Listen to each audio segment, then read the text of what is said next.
Quaint Quebec, one of the oldest and most historic cities on the continent of North America, is picturesquely situated upon a formidable plateau overlooking the St. Lawrence River, where the world's great railway and steamship lines now converge in the consummation of trade and traffic that originated here over 400 years ago, when the French explorer Jacques Cartier sailed up this river, which he christened as the St. Lawrence, and founded a fur trading station under the flag of France.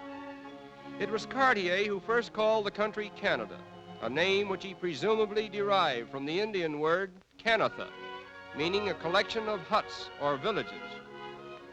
A century later, under the guidance of the great French leaders Champlain and Frontenac, Quebec became the largest settlement in Canada, with the reputation of being the social, military, commercial, and ecclesiastical center of North America.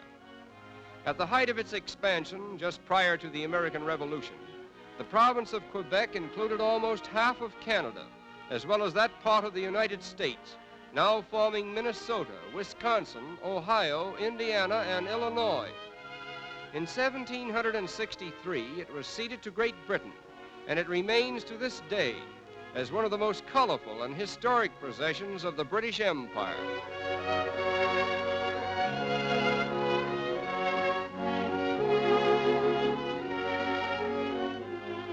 The city of Quebec, which is the only walled city in America, is divided into two sections known as the Upper Town and Lower Town.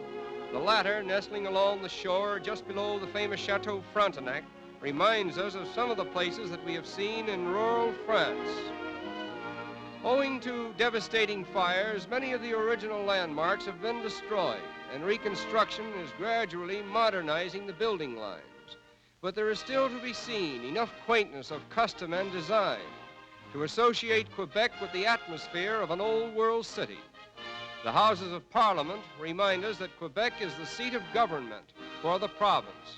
English is generally spoken in the Dominion, but here the members of Parliament may address the House in French or English.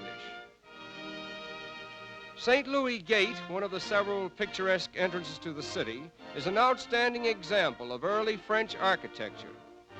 In fact, French influence has been so definitely impressed upon the city that there is hardly a landmark which does not associate itself with old France. Incidentally, the language spoken by the habitants, as the French Canadians are called, resembles the French of the 17th century more closely than the French of modern Paris. The Champlain Monument is a fine tribute to him who founded the city in 1608 and called it Quebec, after the Indian name Quebec, meaning high rock. About 250 years ago, an English fleet failed in an attempt to capture Quebec from the French. And in commemoration of the event, this little church, which was being erected at the time, was called Our Lady of Victories, and it stands today as the oldest church in Canada.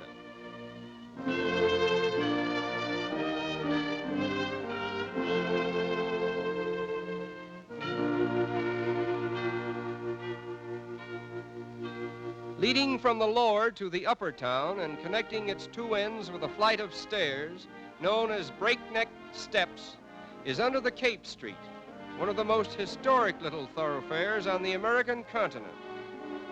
In the colorful and romantic days of yore, there passed along these little streets such famous characters as Cartier, Champlain, Frontenac, and Montcalm, founders and builders of New France on the North American continent.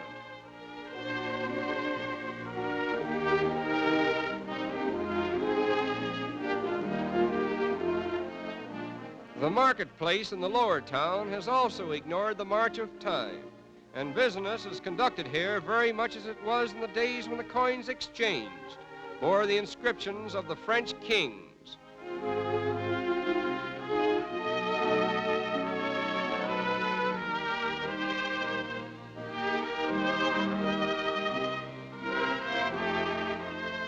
Farming is still the chief occupation in the province of Quebec, and only a short distance from the city, the open country reveals a panorama of picturesque farms upon which a simple and kindly country folk eke out a livelihood. Almost every farmer is the owner of his farm, and as a result, a sense of freedom and independence seems to permeate the countryside. The municipal bake ovens were designed centuries ago by the early French settlers, and even today they are in practical use. By this method, several families are accommodated, and the necessity of overheating the houses during the hot summer months is avoided.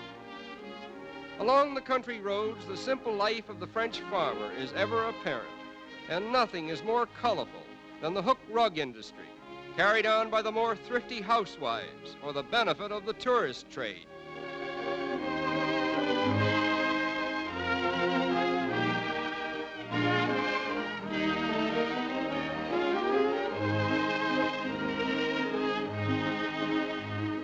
Dog carts, such as were used to draw firewood by the early settlers, are still in use.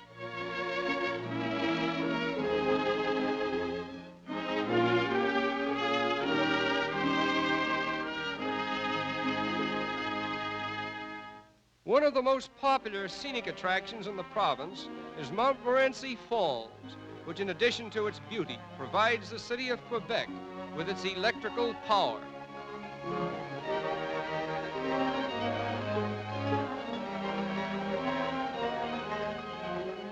On the north bank of the St. Lawrence River, close to the city of Quebec, are the colorful and historic Plains of Abraham, where a decisive battle for the possession of Canada was fought between the English and the French.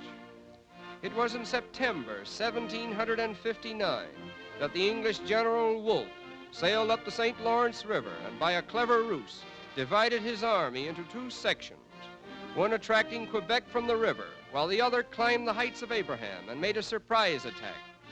Although the French General Montcalm quickly rallied his forces, it was too late. The battle lasted about 10 minutes. Both Wolfe and Montcalm were killed. The French surrendered, and the great province of Quebec became an integral part of the British Empire. Commemorating that thrilling event stands the Wolfe and Montcalm Monument, symbolizing the friendship which now exists between the two great peoples of Canada. In the history of North America, there is probably no city that brings to the mind more thrilling memories than Quebec, and perhaps there is no institution in the New World today that still retains more of old world grandeur than the Chateau Frontenac, built upon an enchanted hill and comparable to a fairy castle with its towers and turrets mounting romantically to the sky.